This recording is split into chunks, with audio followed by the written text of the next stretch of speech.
that I had now been caught on camera. So when Todd said to you, "We've got the shot," what did you?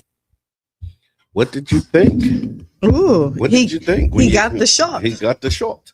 Welcome to the Tampa Bay Breakfast Club. I'm your brother John. And this is Qiana. This program is being brought to you as part of the New Image Project at the Community Development and Training Center, aka See That. See that. And we like to thank y'all for tuning in, helping us to redefine what's cool, because smart is the new gangster. Baby. And if you don't know, now you know. know. Now you know. And we also want you to know that the Tampa Bay Breakfast Club is an independently produced program.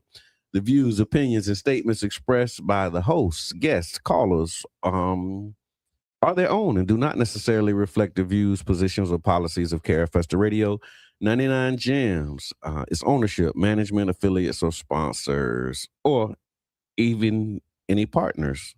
Yeah, because sometimes, Yeah, it's partnerships, and they want to make sure that they are clear that what we said ain't what they say. Right. So, they don't speak for us. They speaking for themselves. Yeah, because that's the beauty of it, is that like the respect that you have for each other, that you don't have to necessarily agree upon it. That's right. And we don't even have to have the same views to respect people. No. Oh my God. Say that. Let's start there.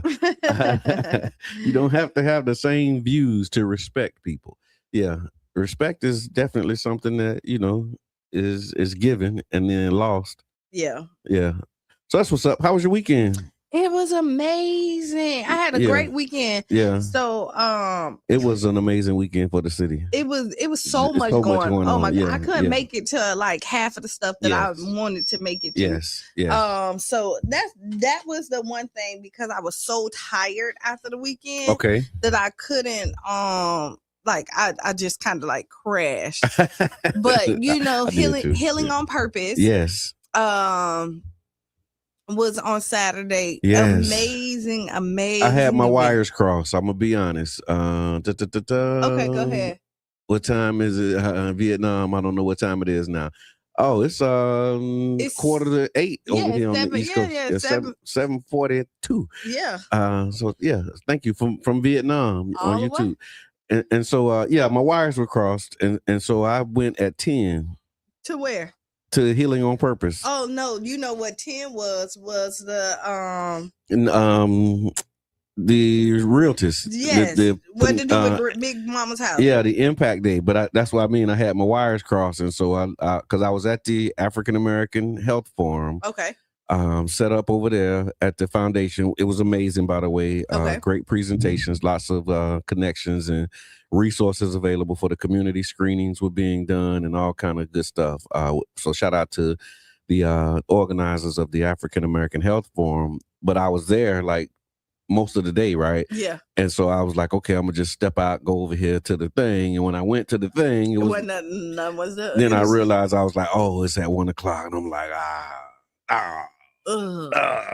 But it was a nice crowd. I was a little nervous. Like I was the second. Sister Nair spoke first. Yeah. And then I came in. And I had a healing board. Okay. And people was able to write what they want to become or coming. Or I saw that. I saw you live. Are you talking about? Okay. And then I sold my first workbook. Okay. Congratulations. Thank you. Round of applause. And thank you for everybody who purchased. Yeah. I started out with a small batch, not a lot. Okay. But like when I left there, people had bought it. They were interested. And Cheyenne, this is why I love my baby. Even though there's so many things. She was the first one to purchase my book. That's amazing. Yeah. She came in and she was like, I'm buying it. So she bought it. Miko was there. Okay. And the shout out to my family. Rich Rising was good. Let me tell you. Yeah. Because my family show up and show out. They do. Yeah. You got an amazing support system. And they was there. Yeah. And so it was really, really nice. I got some parasite cleansing. Okay. I'm gonna start today. Okay. For Sister Nair and Brother David. Okay. I got my blood type.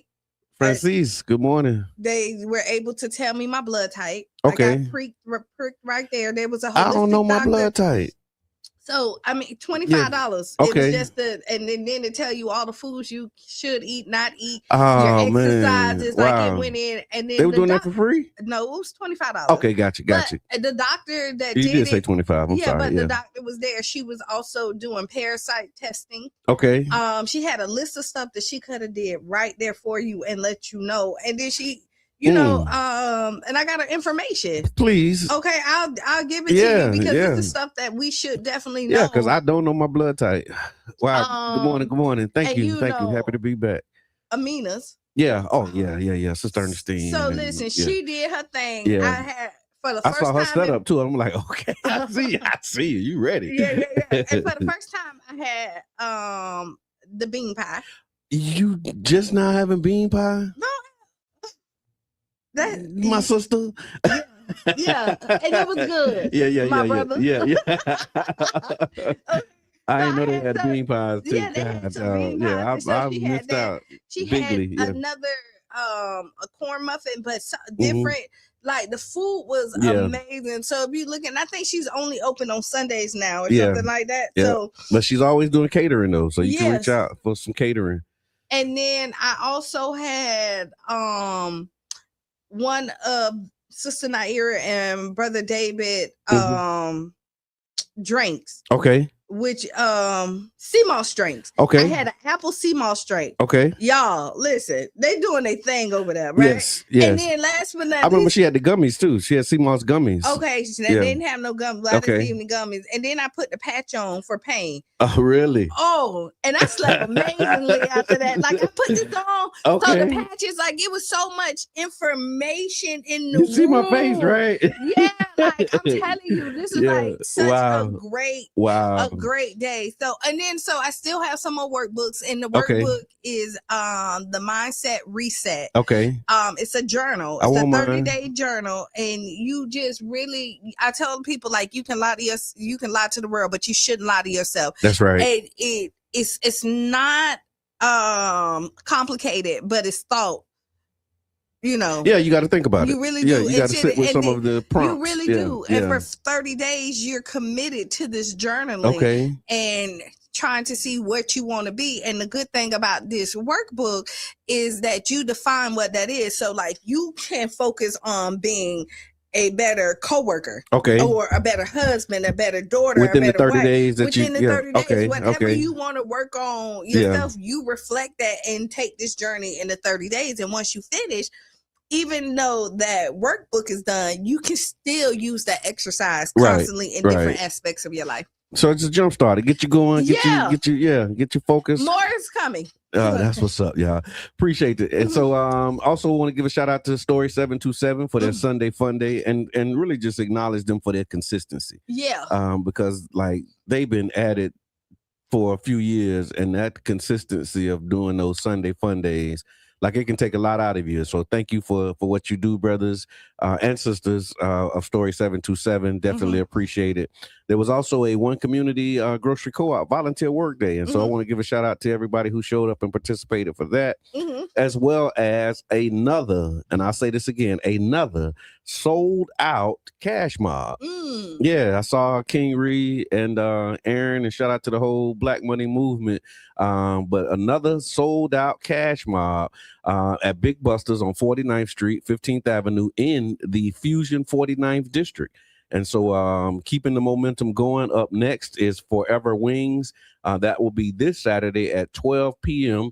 And it's 1440 49th Street, another one in the Fusion 49th District. And quiet as it's kept, Fusion 49th has one of the highest concentration, if not the highest, but one of the highest concentrations of Black businesses in the city. So I'm really happy to see the way that the Black Money movement is showing up and the way that the people are supporting the cash mobs. And so thank you. Thank you, King Reed, and everybody a part of that for your leadership. Definitely appreciate it. And I believe it with all my heart. We are going to make each other rich on purpose. On purpose. Oh, and then we had Speakeasy. Okay. On Saturday night too. Tell and me the about night market. Yeah. And so you have vendors there. And then you know the Speakeasy because this is Poetry Month. Yes. All of the poets was amazing there. I didn't get to stay long because by this time it was late. And then congratulations to Dan. Okay.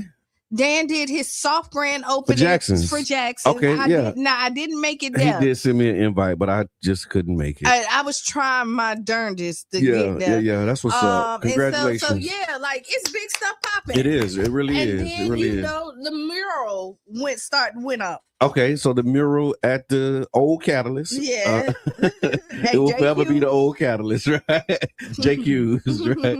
So what's the feedback? I haven't seen it yet. I saw a picture of it, but I didn't.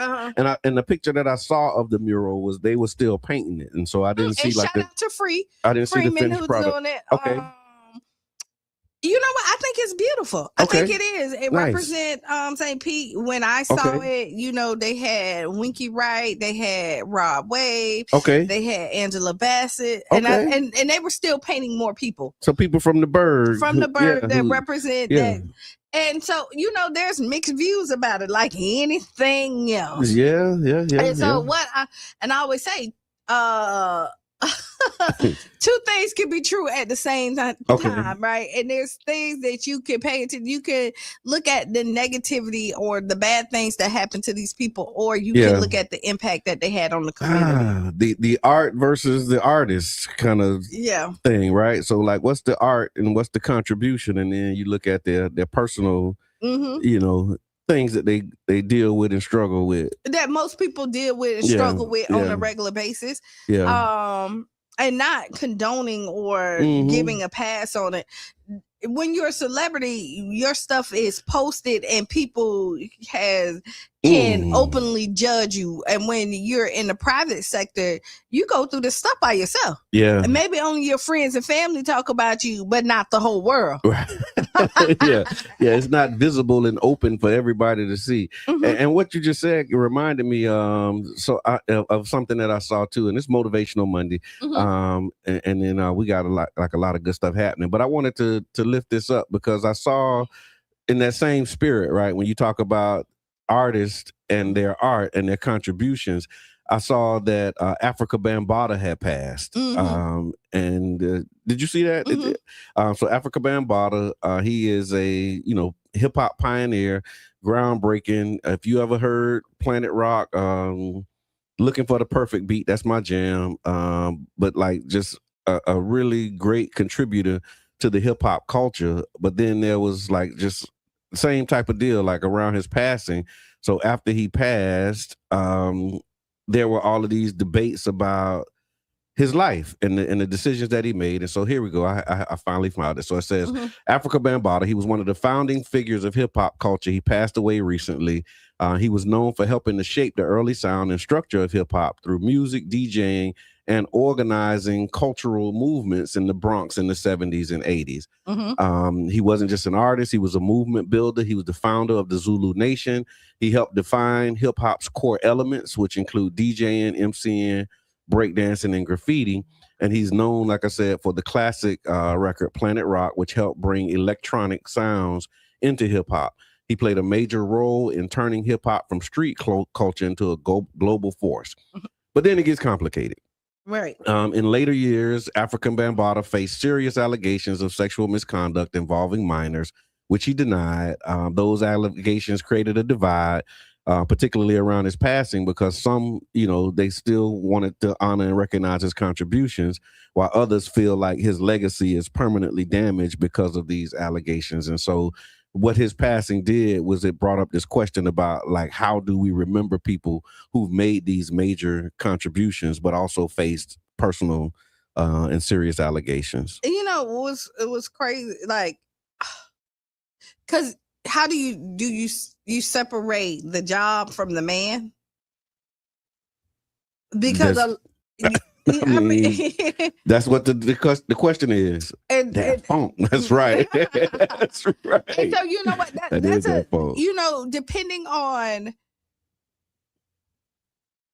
depending on your background and your trauma is going to hit you different. Okay. So if you were abused and somebody violated you, you're 9 times out of 10 are not going to be able to separate the two. Yeah. Right.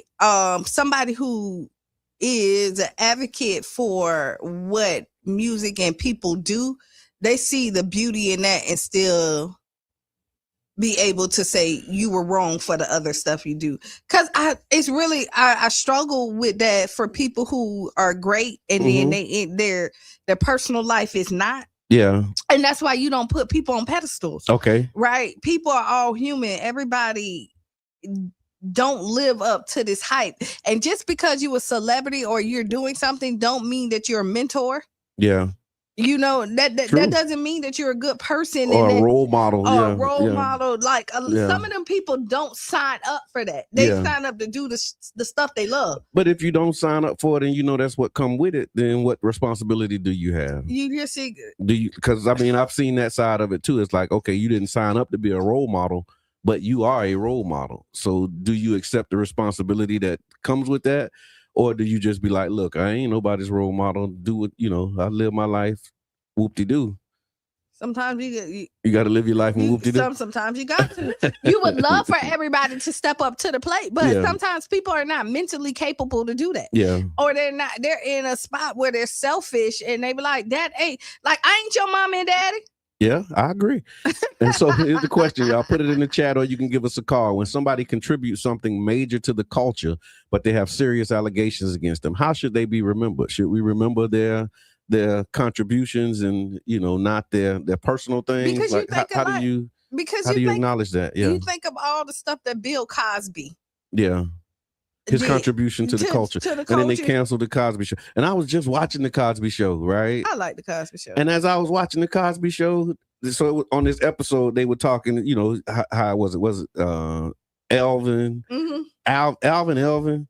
Dang, it's been so long. But so it was like Alvin. It was like the guys, right? The husbands. So Cliff, Alvin, and then Denise's husband. Okay, go ahead.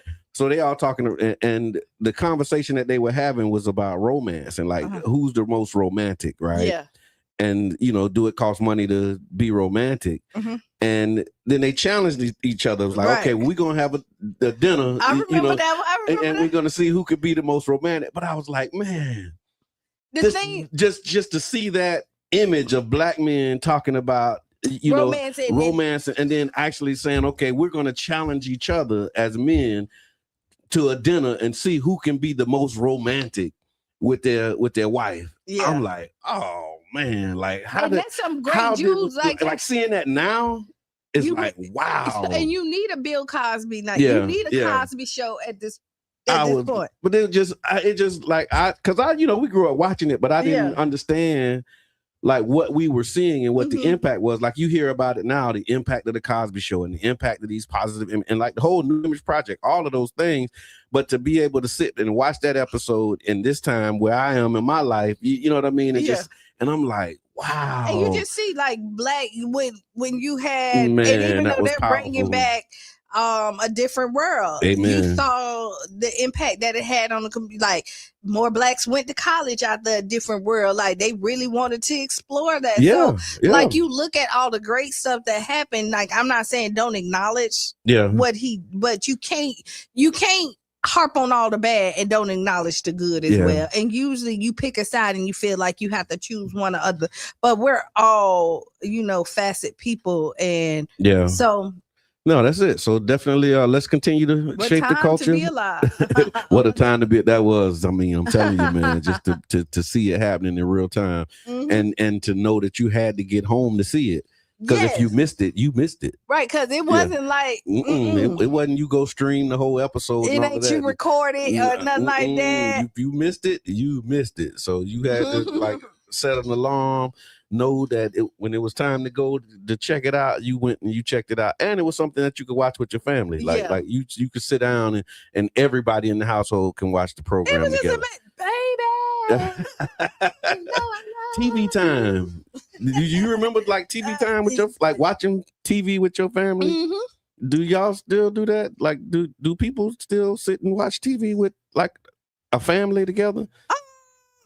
Sometimes, because I know I'm basically an empty nester, so and I am too, right? Yeah. But like we're intentional. Like we'll get all pajamas. Me, my mama Cheyenne, we'll get matching pajamas and like binge watch something. Yeah. That's what time it is. All right, and so it's 8:00, so we need to take a break. We got a packed full hour coming in. So y'all get ready.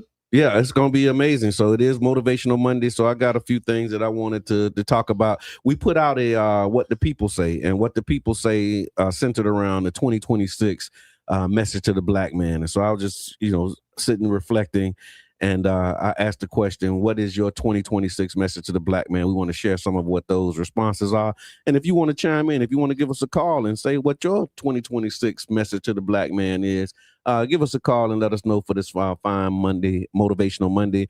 Also, I seen that they say Trump tripping. He's making some more threats around what's happening. And I saw a term, too, that we're going to talk about. It was called toxic individualism. Oh, and I want to talk about that, and I want to talk about the Dolphin Man.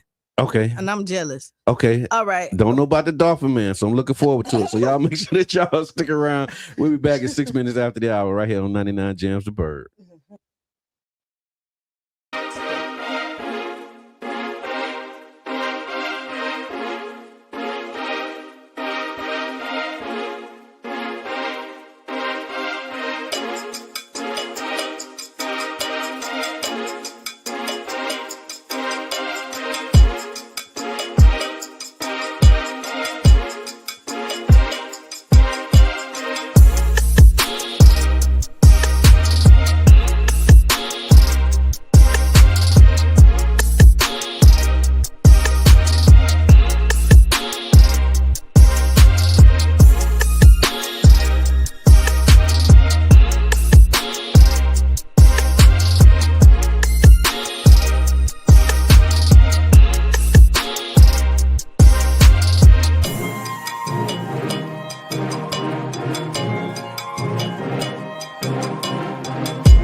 have to say it's truly been such an incredible journey.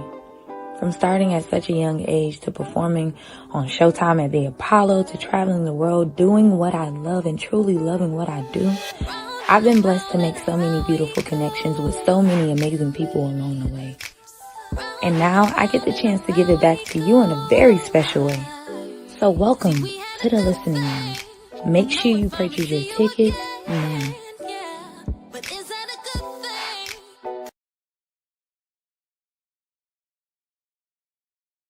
I have to say it's truly been such an incredible journey. From starting at such a young age to performing on Showtime at the Apollo to traveling the world, doing what I love and truly loving what I do, I've been blessed to make so many beautiful connections with so many amazing people along the way. And now I get the chance to give it back to you in a very special way. So welcome to the listening lounge. Make sure you purchase your tickets now.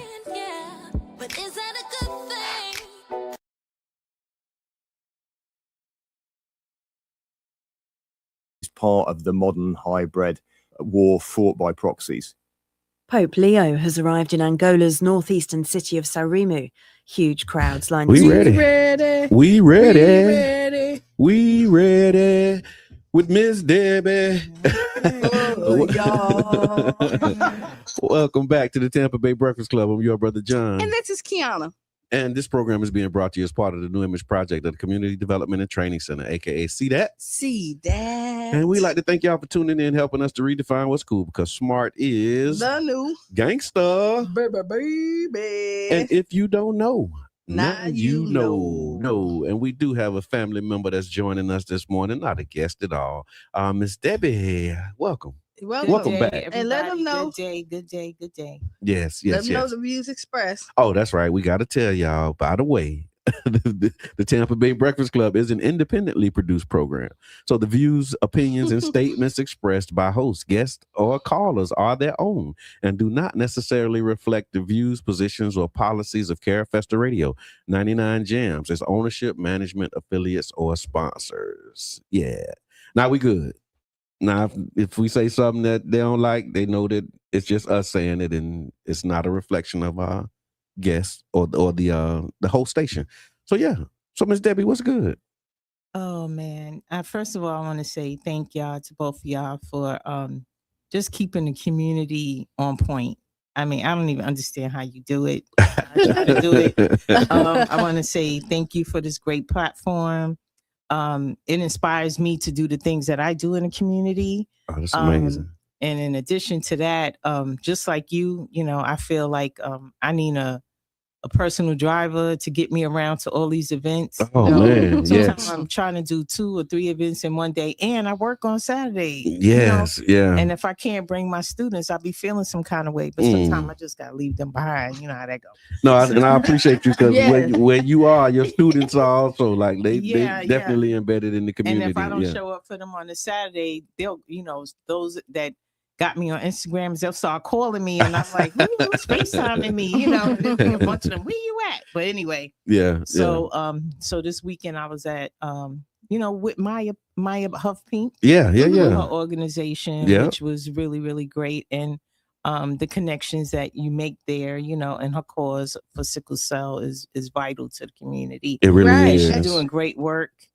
I saw it. Yeah. And the Soul Revival on the Deuces, right? And I saw it on the news actually too, because her father had sickle cell. Her aunt passed from sickle cell, and so that's kind of where like her inspiration. Okay, but most importantly, she is a young person in the community that we can basically count on going forward to do that kind of work. Oh yeah. And that's one of the things that I've been trying to instill in our young people is that you know, I'm trying to teach you it, so let me see you, you know, create the action. Right.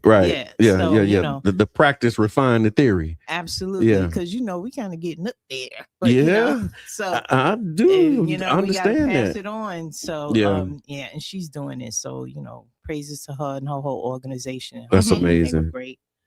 But I'm here to talk about the Tampa Bay Chalk Festival. Absolutely. And for those who are not familiar or may not be familiar with the Tampa Bay Chalk Festival, let's talk about the origin story. It's really interesting because it kind of goes back to you and Jabbar. Okay. And we talked about that, smell something, say something a long time ago. Yep. And it kind of it's one thing to have a purpose in art, but it's another thing to have a conversation, to bring a new conversation into art, and how to blend what's happening into your community, and at the same time don't leave us out of the art community, because the art community is happening right in the plant district. Oh yeah. So, how do we sustain that we are also art? A lot of people don't know that the first mural that was ever done in St. Petersburg, Florida, was done by a Black man called Rasta Gary Taylor. Wow. And Didn't know that. First mural was on Central Avenue. Okay. And it almost was in the alleyway, but it was on top of a building. And then he did another one in the alleyway, which was Prince. Because he had a, I remember that space. one. Yeah. He had a space on his one of one customs, and he paints on everything. His motto is he put paint where it ain't. But now he's on First Avenue North, if you know, and he has a huge sneaker outside of his building. Okay. And Gary has been a plant in the community for forever. Wow. Back in 1996. Gary was the first person to let me put my artwork in his shop and sell it. Oh wow. And to give you a history on that, he embraced everybody. And I'm talking about the white rosters that came through there. And because of him, I was a hat maker back then. And I crocheted hats and made outfits. And he would put me down with the state theater that was next door, because he made a lot of outfits for the rockers that came through there. Okay. And he knew I knew how to sew. So I would make garments and he would paint on them. Wow. So that's kind of like how it started. That's amazing. And he embraced it, a lot of artists in the community. And remember, when Central Avenue was destitute. Yep. People Gary forget that was part one of the first ones who had a shop, which brought in other artists into the community. Right. And that kind of built the Central Avenue, and then Central Avenue was taken over by a lot of realtors and restaurants, and so they moved. They organized, so they organized and said, "Hey, this could be something." Right. And then they organized and turned it into something. Central Avenue, they started raising rents where the artists could not afford it. Yeah. So they moved over into the factory area. Okay. The Warehouse Arts District is what they call it now. Yep, the Warehouse Art District. And from that, all of those little empty factories that became empty because the highway came through. They started using that area to build on the art, and thus we have the Deuces, that is partly the art district, right, the corridor, and also along Fairfield. And all in there, so again. Oh yeah, and it's growing and expanding. Evolving, but how do we keep ourselves in there? How do we keep the conversation that we are also a part of art? Absolutely. And we also are part of what happens in our environment and what happens in our community. So just trying to stay strong and letting people know that we too can bring creative ideas into the community. And we have a huge number of great artists of color and others, because our community is a little bit different from a lot of communities. So what I wanted to do was bring the art community together in this way, but at the same time talk about what's happening in our environment. No, I love that. And this is the 4th year. And so bringing it back consistently and growing. What has that been like? Just, year 4, after year 1, right? So you got year 1, it's like, okay, this was great. Year 2, okay, this was good. This was year 4. How you feeling? First thing I want to say is that I have a great team. Yeah. God bless them all. I have a team that's kind of like out of this world. Sometimes they can't show up for me, but when they do show up, they show up and they show out. And so that's so important. I do not do this by myself at all. Also, I want to say, thank you to the grace of God. Grace always rules and wins first. And so, that along with all of the artists that I met along the way, my students, those that I mentor, those that I encourage, it's been like almost close to 32 years in the community as an art teacher or art enthusiast or art community advocate, and so it's amazing where it has taken me. But at the same time, it's not all about me. It's about the artist. One of the things I said years ago, back in 2000, early 2000s, I put out there that I just wanted to be able to pay artists. Yeah. And I have had that opportunity to pay artists. So Nice. that's one of the most important things. Okay. Yeah. I've sat on panels, I've been to colleges and so forth. A lot of people don't even know that I graduated from Eckerd College. Okay. I didn't know that. You know, and I got the highest award in visual arts, which kind of puts you in a situation. You know what I'm saying? Say more about it's that. Like you can't get that and not use it to help the community in that way. Yeah. And so I have a background in theater art. Okay. And so you know, and the only reason why I usually don't like talking about myself, but somebody did an article on me, so it's I did see that. And shout out to the power broker. And I was really feeling some kind of way. You know, it was nice to share, but at the same time, I was like, I'm not going to do this. But at the other time, I was saying, it ain't about me. It's about the community that I serve and the organizations that I have a part in. Yeah. It's about the young people that I've helped along the way, you know. That's right. And it's telling your story and it's motivating other people because like there's somebody that's looking and want to take this path and you're showing them that it's possible. Absolutely. Right. Absolutely. Like with Cheyenne. I met Cheyenne through ACT. And you know, Art Conservatory for Teens with Alex Harris. And Alex Harris, I volunteered, you know, because I wanted to do something with the students. So a lot of people don't know that I am a stagehand union worker. Oh, wow. I've been for years. I came out of New York and came here. And so one of the things that I do, you know, I know you know, how that to sew and so forth. Ago, like but I know how to dress people for, you know, I've had the experience to dress people. I want to say thank you to Mama Blue, who's like my sister in the arts. And both of she us, on here know, too. Yeah, we both, you know, union workers. And so we have a responsibility to take our art and use it in that way, you know. And so the question was, how has it been? Well, that's how it has been. I love that. It's been like taking me in every different direction. You know, it's taking me in film. It's taking me to style and do fashion. It's just it's amazing. Yeah, it's amazing. And most importantly, to mentor and to be an instructor and, you know, just trying to bring it forward and trying to keep us valid and have us have validity in the community as artists, because we do everything. Right. We do. Now, everything. What can the people expect on May 2nd? So on May 2nd is the 4th annual Chalk Art Festival. Is going to happen along the Deuces Corridor. It's a family-free, fun day. Okay. All the F's. Family, free, and fun. Yeah, that does sound good together. And so we're excited about having a children's art corner. Okay. So if a child want to come out and do a grid of art, they can do chalk too. We have they have fabulous brothers and sisters. The last time they came, I think they was like 8 and 9, and they did one of the most great art pieces. Oh, wow. Because we inspired them. This year is about our watery future. Yeah. So we inspire people to create around our watery future. And that brings me to say that the Tampa Bay Water is one of our largest sponsors. Okay. And so we were giving out information regarding our waterway, what's happening in our viaducts and so forth.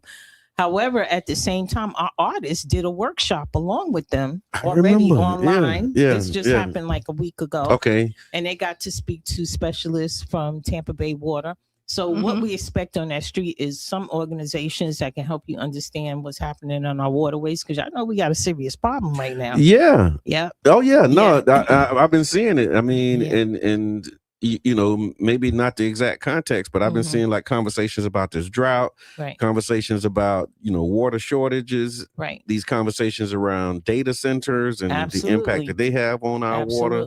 And so just really understanding like the water that we have, we kind of take it for granted, it seems. Right. So our platform for the Tampa Bay Chalk Festival is not just art, even though that is a vital part of it, but to see these professional artists that are going to come out and they are going to actually create pieces around that conversation. So that's really important. Another thing that we don't know, and I'm not an expert in water, however, I always try to make sure that I'm doing something that can bring something back into the community. Absolutely. And so with the Tampa Bay Water Tampa Bay water, a lot of things, and this is for people who don't know. Mhm. We can conserve money and get paid, conserve water and get paid for doing it. Okay, yeah, I need that link. So yes, if you go to Tampa Bay Water and you go to business and building rebates, okay, also multifamily rebates and you be if you residential there, rebates. You be we calling on you if you can put that in the chat for us. So yeah, if you go to the Tampa Bay Water website, okay, and look for a residential rebate. So there's what they call high efficiency rebates for people who have toilets and you want to replace your toilet. You can get a rebate for $200. So you know a toilet is going to cost you about $190. So you're going to get that money back if you spend it, right? Okay. Also, if you do smart irrigation, and a lot of people are trying to put in wells, you get a rebate for trying to put in a well up to $1,000, and a well can cost you about $1,500. So also, that sounded real attractive. Now I'm thinking, okay, we might need to dig up some well. And really, if you dig up a well versus the water that's we can help the situation. And then also smart irrigation. They'll give out a ticket if you not irrigating properly. Yeah, so I've seen that. You need to look into those type of things. So utilize the website. I mean, we have the resources is out there, and a lot of times the community don't know how they can help. Then also there are small things, and you'll see some of the handouts for that day. We're gonna have some like travel booklets for kids to do. If you fill it out, you'll get a prize. We'll do a lottery. But those little booklets tell you small things like turn off the water while you are brushing your teeth. Yeah. Because we have to teach our children how to conserve water now. I remember learning that in school. Later. Yeah. I remember in school they used to talk about water conservation, and I remember they used to tell us about turning the water off. They used to have us doing the exercises. You cut the water off when you brush your teeth? Yeah, I do. Yeah, I did. They taught me good. And let me tell you, this is so funny. I bought in. Yeah. I did this weekend, but I typically don't. Okay. Yeah. And this is why it stuck with me. Is because I don't even know what made me cut it off. Okay. Yeah. It's a habit that you don't know. Conservation. And I remember the way they used to talk about it in school was they said, just imagine if you had like a gallon of water and that was all you had for the day. How would you use it? And so when you brushing your teeth, like, would you just pour the whole gallon as you brushing your teeth, or would you like, kind of regulate? And so that was a lesson that stuck with me as a youngster, that I always just kind of You be able to put the link up there. It's some good stuff. I love that. Thank you. It's some links and stuff. I don't know if you need plumbing. I just got my plumbing done. The city paid 100% of it. Oh wow, 100% of it. So it's the lateral plumbing. Oh, that's program. right. That's right. And also it was the laterals that needed some attention. I remember you dealing with that for. No, that's good. I didn't hear the ending. So to know that the city paid, because I remember when you was like dealing with that and submitted it. It was an easy process. Okay. And we talked about it on here, so I'm happy to hear that works the way that they advertise. Immediately came in. The city did their part. The plumber came in there. They replaced the old pipes, and right now they're in phase 1. Okay. And so in phase 1, if you're in phase 1, and you're in the high demand area, they'll pay up to 100% of whatever it is. Once they go into phase 2, I think they're capping it at like $5,000. Okay, but that's still a nice little grip. Absolutely. Oh, absolutely. So, Believe that. Believe it. And so this is kind of some of the information that you will find at the Tampa Bay Chalk Fest. Thank you so much. Black Money Movement said definitely turning the agua off while brushing. Absolutely, we was raised right. So with the hosting it, of course, on the Deuces. Can you talk about maybe some of the significance of the location and why on the Deuces, and how that happens? Well, I do have to say this, and it goes back to the art district. Okay. Yeah. So it goes back to saying that we are here. Okay. You know what I'm saying? Yes. Okay, so we are part of this. One of the things that I know exactly what you're saying. It's one thing to be included, and it's a whole nother thing to be excluded. Yeah. And so, like I said, we have some really great artists. Freeman is actually right there on the Deuces. We're just talking about that. Yeah. Creating a mural. In case you don't know, he was named the #1 top artists through the Black Art and Film Festival. Okay. This Free year. did this one too. Didn't know that. Yeah. He did this tattoo right here. Yeah. And it's Oh, you didn't show Let me see. Okay, there we go. Yeah. Yeah. Right there. Right. And you know, he's a bad brother as far as an artist. Yeah. And he's fast. Okay. However, then, you know, we have Zulu. Rasta Gary is going to be out there Okay. too. Nice. I call them the three terribles because they had the nerve to ask me, couldn't they all be placed together? I was like, nope, because ain't no work gonna get done. Then we got Yoani Rodriguez, Yeah. in case you don't know him. Okay. He's a photographer out of Tampa, but he is a brother that's solidified in the community, a really great artist. So it's important that we bring forward these young brothers, these brothers that are doing the work and who've been in the community.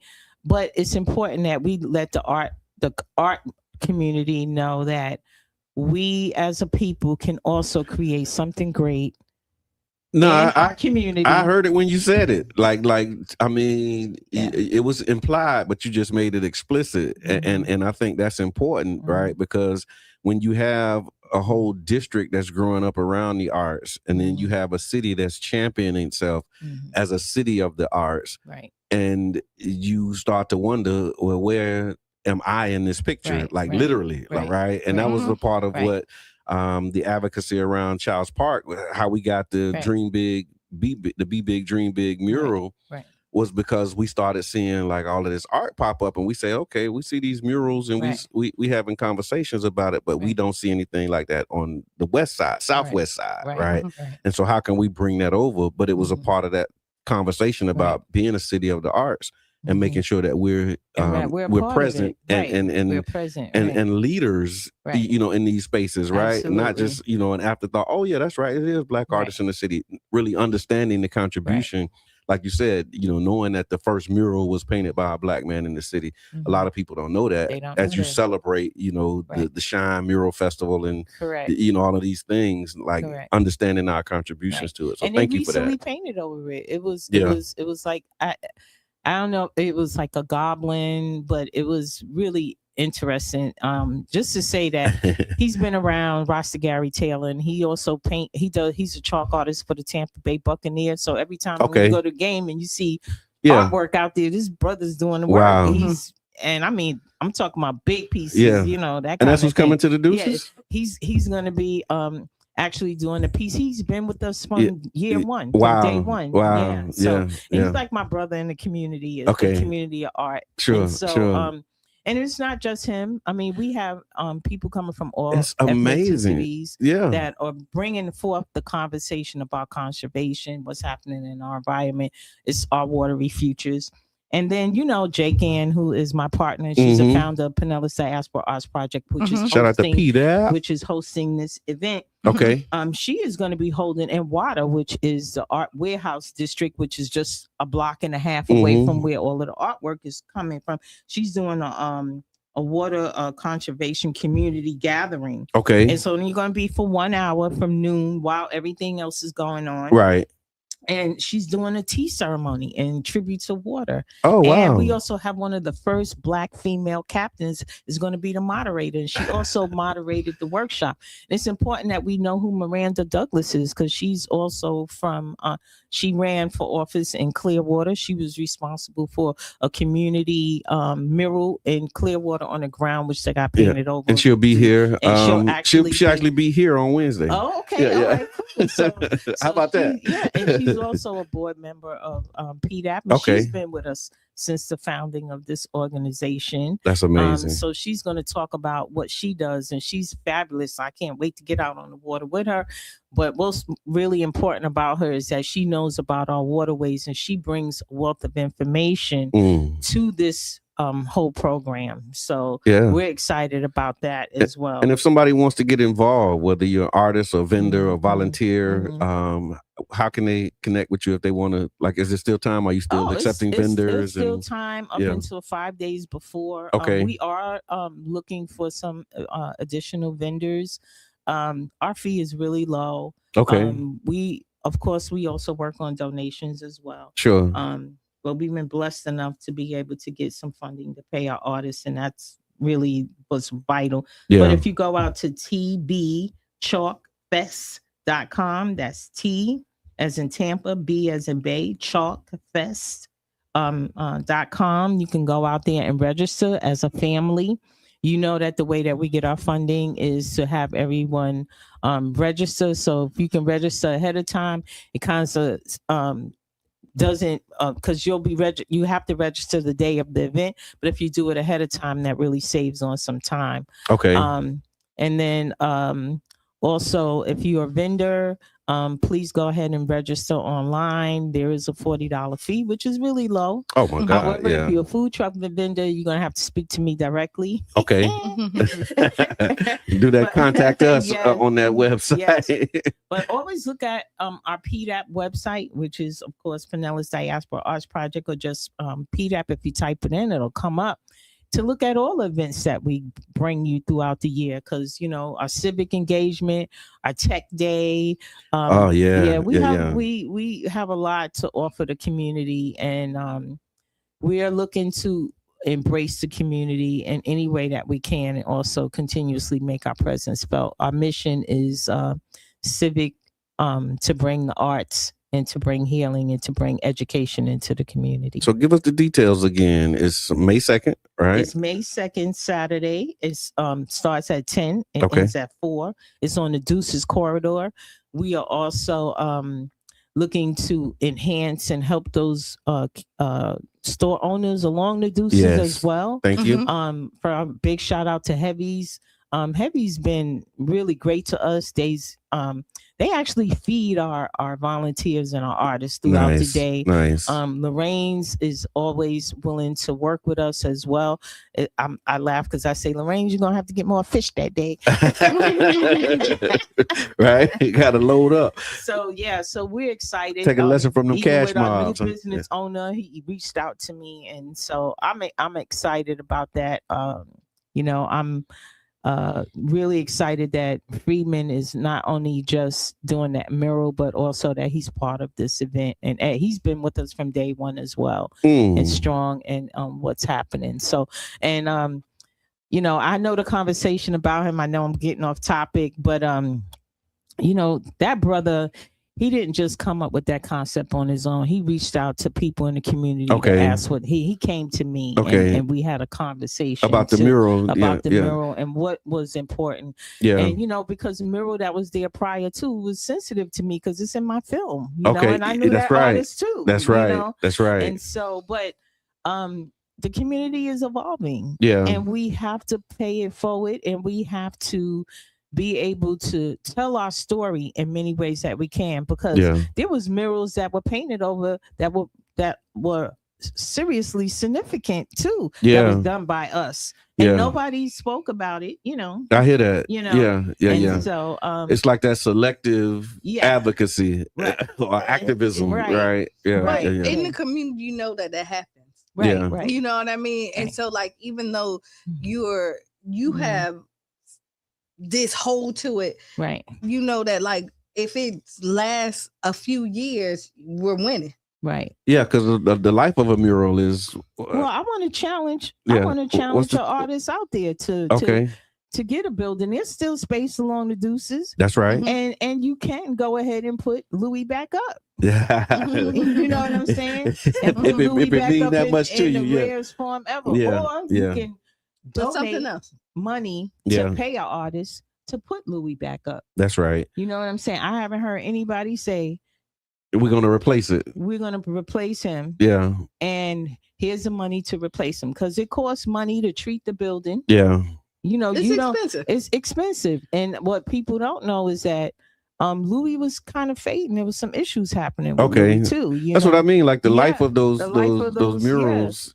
So I mean, there's a lot of wall. Yeah. And there's businesses along there that would say, put them up. Absolutely. So and so just thinking, going back to the Chalk Festival and really thinking about it. So again, it's Saturday, May 2nd, 10 a.m. to 4 p.m. on the Deuces. Do you have a favorite? Maybe like a chalk piece, or maybe even like a favorite. Don't start. Well, let's do this. A favorite moment from past. The favorite moment from past festivals. The whole thing. it's really interesting to see young people get excited and they walk away with, I can do that too. Yeah. And then we create a whole new community of artists. Wow. And so that's really important. And what's so interesting, you think a lot of times it's for the children, but you'll have somebody that is in like in a walker sitting chair, and they'll be like, give me some chalk, and they'll be like in their 80s, and the next thing they know, they're expressing themselves. I love it. Yeah, which is really, really great. So it's a great family day. It's was really nice too. Like Rasta Gary, he'll be like, I need some helpers, and he'll get some kids to help color in a grid. So to me, that's like community working together. Right. One of the other things that is kind of interesting to me is like a lot of times you be feeling like, okay, should I do this another year? And people will contact you and say, are you doing this another year? Well, oh wow, there's a grant right here. I think you can get this. That's important. So when you think there's no money and there's no hope and it's not going to happen, then all of a sudden you start getting phone calls. Oh, you know, this grant, I think you could get this grant. You know? Or like Celeste Davis, who's a commissioner of tourism and arts, visual arts, and she'll call, oh, you know, maybe the city can give you some dollars. You know? So that's like, when you don't even want to work that hard, people come to you and say, because they see that you're doing something that's vital. They see that you're doing something that's helping the community. And they see that it goes way beyond that, because you'll have like vendors that are coming out who, like the League of Women's Voter, who are nonpartisan, but just want to help people register to vote. Right. You'll have Eckerd College come out there, Remora program, which is about plastic sustainability and what's going into our system. And then you'll have other radio stations call you up and say, you know, we want to give you an in-kind gift. Yeah. We're gonna do like a week of broadcasting for you, and you're like, wow, you know, That's really nice. So for this event, like you're getting more than just drawing on the concrete, because you like the Chalk Festival, right? So more than just playing, you're definitely you're getting something of substance, and you can take from it. And like for instance, NAMI, MAMI, which is wellness and behavioral health program. They don't only just pay the fee, they give a donation, and they come out and they help people. I even had ministries come to me and say, can I come out on the street and pray with your kids? You know what I'm saying? So it's important. I even had the brothers from the Nation of Islam say to me, you know, is it okay if we can put our paper out? You know what I'm saying? It's community. It's community. So in the that's broader kind of like sense, the richness of the event.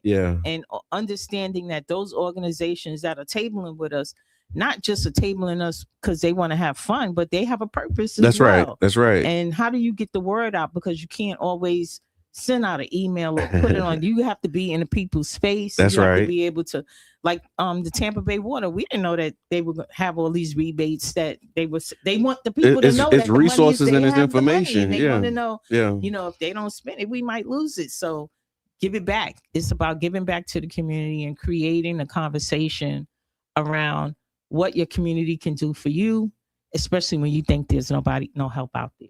Amen to that. And so if there's a final message or like like why we should be there and why people should show up for the Tampa Bay Chalk Festival, what would your I would say like part of our mission, which is education in the community, civic engagement, and creating art.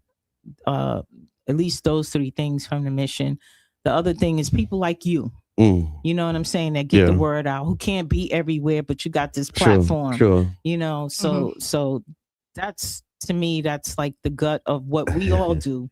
You know, that's right. Now, I can't be everywhere, but if I had a radio station, I can send people. I can send people. You know what I'm saying? And if I can get 3, 4, 5, 10 people to go, then mission accomplished. Making sure that that's and true. Then, like for my alma mater, I just want to say, if Eckerd College is listening, you guys need to come out, because what happened for me was I was a person who came here to go to college and came back, you know. Yes. And so this is how you help your community that you got your degree in. You know what I'm saying? You came You're part here of this community. like, hey, wait up. like, I like it here. Yeah, you like it. You swim out there in the water, but now let me tell you what's happening with that water. Yes, and you know, if you want to keep your college right, or you want to keep your community right, because it's your community too, you got to give back. You got to contribute. Absolutely. There you go. So, ladies and gentlemen, you heard it here first. Or maybe not first, but you heard it here live today. May 2nd is at 10 a.m. From 10 a.m. to 4 p.m. It's the Tampa Bay Chalk Festival. You can go get more information at tbchalkfest.com to register, or if you like to become a vendor, you can do that as well. You gonna stick around for us? You gonna hang out with us a little bit? Nothing like an Ask Qiana. Okay, yeah, and we do have an Ask Qiana, and it's Motivational Monday. So before we get into the Ask Qiana, I want to talk about since you're talking about water, we're gonna talk about pouring from cups. Okay. Right, but not the actual water, but the segue. The segue. So we're gonna talk about pouring from an empty cup versus living in your own cup. Mm-hmm. Right. And so this morning I want to talk about these two groups of people, and you might be one of them. The one who gives everything to everybody else and then forget about themselves. And then you also have the ones who are so focused on themselves that they're disconnected from everybody else. So the question is, where's the balance between taking care of you and showing up for us? It's boundaries. Okay. It's really boundaries. And to be honest, either one of those places are not a good place to be if you're not balanced. Yeah. Because if you are pouring into somebody else constantly, then you know your cup is going to be dry, and then you don't have nothing to pour back into yourself. Mm-hmm. If you're constantly getting it, now the person could be drowning who's getting all of it, and you see that they don't appreciate the things that they get because they think that they deserve it all. Okay. So it doesn't matter, and they're not learning life lessons because somebody is constantly coming in saving them. Okay. And so they depend on other people to come and pour. To pour. Yeah. So you're on the receiving end, but not the giving side of it. Right. And if you're on that, because I've seen that receiving end, they're horrible. They can be horrible. when it's just the receiving. Just the receiving, they can be horrible. And it's just a little more context for this. I'm trying to figure out how I was landed on it, but it was the term that came up was toxic individualism. Mm-hmm. And that's what sent me down this rabbit hole, right? Because it was talking about toxic individualism, and this is like when you just only focus on yourself. You have no other connection to the community. It's like, I'm just taking care of myself. The community is what it is. I can't save them. Like, but taking that from, I'm improving myself to be able to serve and help others, to just improving myself for the sake of like saving myself, and everybody else like can kind of just do their own thing. And those same people will ask for resources, but then don't want you. It's kind of like gatekeeping. Okay. When you take everything for yourself and then don't get back in. Yeah. And so, and then eventually that runs out. That's when you get into the toxic side of the self-improvement equation. And right? what happens is people eventually realize that you're just a taker. Okay. And then they stop giving. Okay. Miss Debbie, what's coming up for you?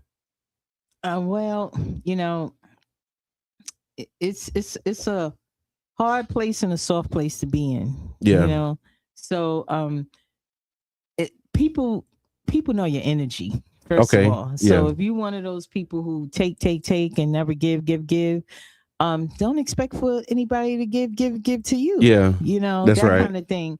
And then if you're that person that give all the time, you need people around you to remind you that you need time to take care of yourself. Yeah. Yeah. You know, it's time to take care of your health. So you know, like at one point in my life, I knew a lot of men in the community that were doing a lot of work for other people because they knew that, you know, a lot of the children that have no dads. And so they were exhausting themselves, and then they had to go home and take care of their family. Yeah. Yeah. And so, you know, but you being a dad for the community, and then now you got to go home. Right, yeah. Right. But they need somebody in their life to remind them, you know, step back and take care of yourself. Right. You know, right. But at the same time, sometimes you got to call people on their stuff, you know, you got to say, you know, well, hey, you know, for the last 4 months, I've been doing this I see, but you know, and then you step back away from them, and sometimes if they're intelligent enough, they realize the woes of what they've been doing, you know. But the thing of it is that to find that balance is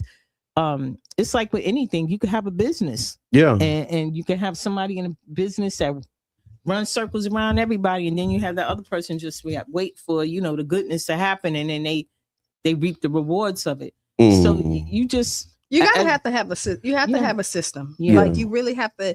Anything is, and that's the part that people don't have. Right. You just kind of every day, like today, somebody call and be like, "Oh yeah, I give." Okay. That's when you talked about boundaries, right? You gotta have boundaries, and like just like a business. You have the do's and don'ts, right? And you need to have your do's and don'ts, and people need to know that. Now, if you bend on it, it's up to you, right? But you still need to have this in place. Yeah, and one of the things it says too is being able to say no without feeling guilty about it. Like that's another part of that. It's hard sometimes when you're a giver and you want to help and you want to have impact. Like being able to say no and then not feeling bad for saying no is another one of the things that I remember to what you said. You could say yes, but you have to have boundaries. You got to have boundaries. You have to, because if you say yes all the time, the first time you say no, they forgot all the yeses. That happens. And that happens all the time. And I remember one time somebody said, like, why you always say yes? It was like, they come to you because you're the most reliable. Say no, they're going to go somewhere else. They'll start with the person that they know most likely going to do it. And then they have a list of people that isn't watching. So let's dig a little deeper. So which side of this coin do you find yourself on more often than not? Are you on the giving too much or the focusing on yourself too much? I'm a giver. Naturally I'm a giver. And then I had and my therapist had told me to get this book about boundaries. Okay. Yeah. You know, Miss Debbie, what side of that coin you on? You already know. That's the thing that unites us, right? Yes, that's the thing that unites us, you know. So, but at the same time, and people tell me, they say, you always teaching. Yeah. So I, you know, even though I say yes to a lot of things, I also make it a teaching moment so that people respect me, you know. Yeah. You have to have the respect in it too. As long as you're not being taken advantage of, it'll work out. And usually those people who, or individuals who do try to take advantage usually come around. And a lot of times I've had people apologize to me and say, you know, but how can I help? You know, later on. So it's like what you put out, you get back. No, that's right. And I want to pause for a minute because again, these are two extremes, and you can go extreme one way or extreme the other. And how you say we don't subscribe to all, and so there is a space for like you being disciplined, you being focused, and really understanding that you're building something for yourself, right? Or you're building yourself, because that's the space that I'm like starting to like. I need to, you know, do that penguin walk and get a little closer. Because, you know, after turning 50, you start thinking about like, okay, legacy, what am I leave behind? How, you know, is my family going to be good? I'm going to these health forums now. And I'm like, okay, dang, you know, it has my attention. Like I really need to start to focus internally, you know, as well. Not to the exclusion of community, but like really just understanding, like I've been projecting a lot out. And now I gotta like start turning some of that focus and attention inward. And you know what I'm saying? What you're doing is you're still focused. But it's hard. It is, but you're still your goal still is you're working on yourself so that your family's better. Yeah. Right. So it's still not even a selfish act. Like some people work on themselves just for themselves. Yeah, just for the sake of themselves. Yeah. And that's not what you're saying is the balance of it. Yeah. Like I love the community. I'm gonna still do, but I still need to make sure I need to fill my cup up. Right. Yeah. Because anytime I get a little bit in my cup, I'm like, hey man, I got something in my cup. You need something? I got something. And then when you go back and look at it, I'm like, yeah. But I'm pouring in your cup running over and mine just, you know. And then you ain't offering back like yours running over and mine, you know, I'm swirling it around looking at the bottom, seeing what's left. There's a lot of ways that you can get that back too. Like one of the things, you know, I'm a touch healing practitioner. Amen. So you have to learn how to meditate, pray. Find those things that help you reinvent yourselves, regenerate yourself. That's right. So you could continue to do the work and be that father and be that husband, that kind of thing. So it's about timing too. That's right. You have to make sure that you take that time. But it takes us back to the individuals that take. Believe me, they having some issues too now. Oh yeah, yeah, absolutely. And a lot of times the reason why they're like that is because they never had the opportunity to understand what it is and what the reward is. It's not that you're looking for the reward. It's just that reward sometimes that reward sometimes is the very thing that heals you. Absolutely. And you could go down this rabbit hole because it's different things make people tick, right? Right. It could be the person who never had anything, and then once they started to receive it, they were left behind. They were the child that mother passed away. They were then passed from family member to family member, and they never sold anything they got. They held because that was the one thing they have. So you think that it's a selfish act. Right, but they're trying to. They're saying like, I'm taking everything I can because everybody always took from me. Yeah, and so I got to hold on to everything, and I'm gonna get it. So that's a different aspect of it because it's a lot of. That's what I mean. It's like it's just those extremes, and so I appreciate you saying that. Really understanding the balance between the two, and it's like being able to be all right with just taking time that you need, but you're refueling. Because you preparing for this next leg, right? Not just like, okay, I'm finna just get full and fat and there's many levels that we're gonna go through anyway through life. And like you said, sometimes when you get a certain age, you start to realize that, okay, I need to check myself. I do. Or I wreck myself. Yeah, it's like, wait a minute, hold on. And then just starting to see the sacrifices, having these conversations and understanding like, wow, like I put a lot out. And so now it's just like reorienting and kind of, when you go get your eyes checked, right? Like you start reading things, it's like, okay, wow. Yeah. I didn't realize that. I need to focus a little bit more. It's like it was so funny because when y'all were doing an event at Child's Park and I saw you blowing the leaves, and I took a picture and I'm like, this man blowing leaves, and then he on the radio, and then he going leave here, and I saw myself in that, and I was like, something as simple as blowing, and you was all over that place. I mean, it needed to be done. Yeah, something as simple as that, and I was saying to it made me think, and I was like, wow, how much do we do? Yeah, true. We do a lot. True. How much do we do? Wow, and that was I didn't even think about that. Like I'm like, hey, y'all. We need to clean up out here. Y'all got a blower? And they was like, yeah, it's one over there. I'm like, okay, I'll just do it. Because I see where this is going, right?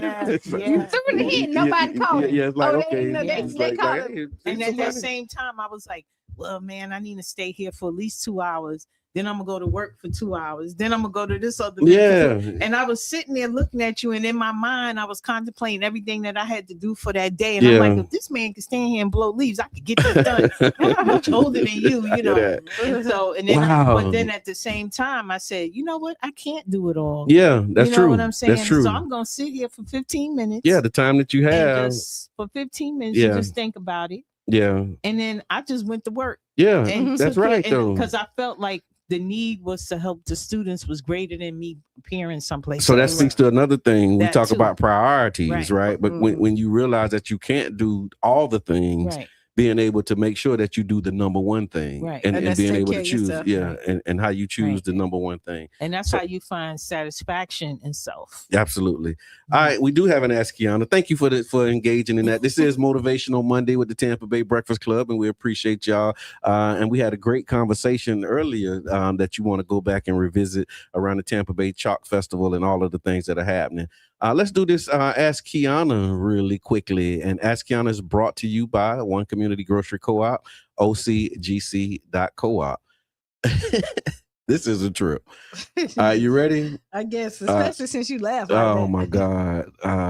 So, dear Qiana, my guy is way too laid back. Like, no, it says my guy is way too laid back. Like, too laid back. I'm not proud of it.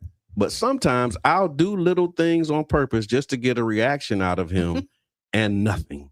No pushback, no attitude, no hold up now, just unbothered.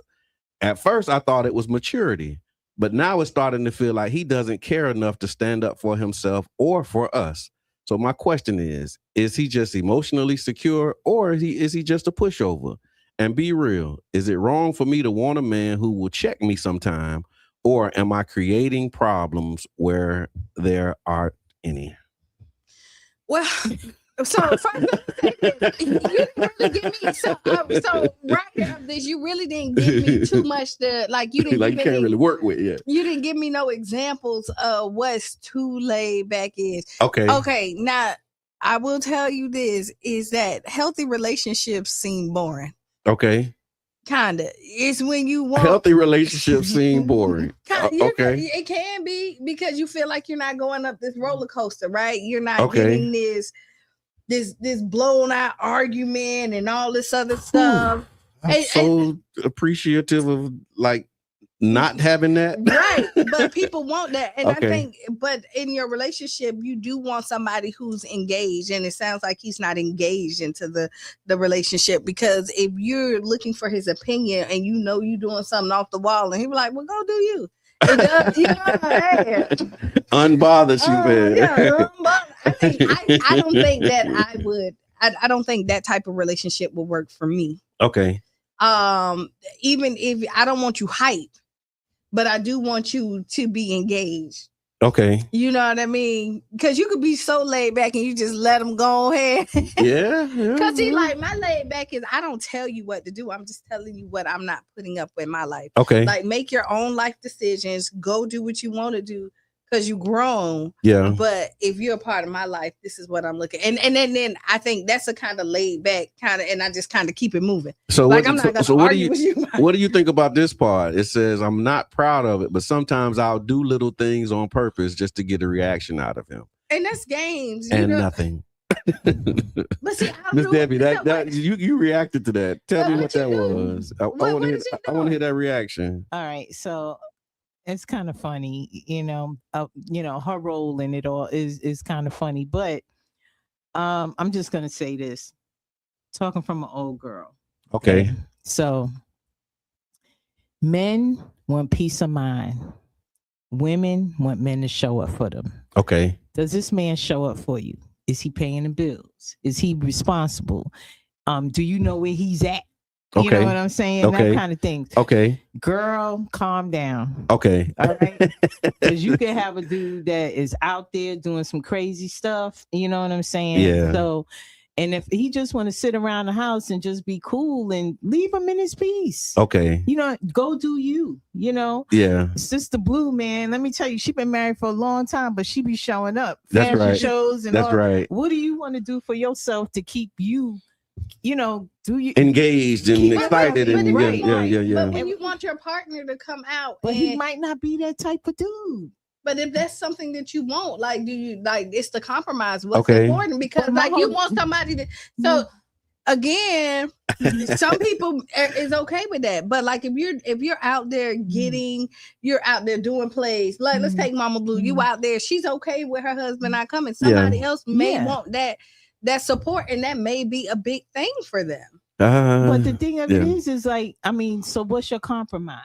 You know what I'm saying? What's your compromise? Do you tell your man, I don't want you because you ain't loud and you ain't coming up? You're not showing up for me. The thing of it is, maybe his support is being that man. And I don't know. She didn't give us a lot. She didn't give us a lot. But he might be a homebound dude, and he's cool with the fact that opposites attract. Yeah. He might be cool with that. And then here's another thing that just came up for me in the 2 minutes that we have. Like, I don't know what the age range is on this one, true. But there's a time, like I'm at that space now where you get to a spot in your life where you just don't want no smoke. You want peace of mind. That's it. Like I ain't trying to like argue. I ain't trying to like debate.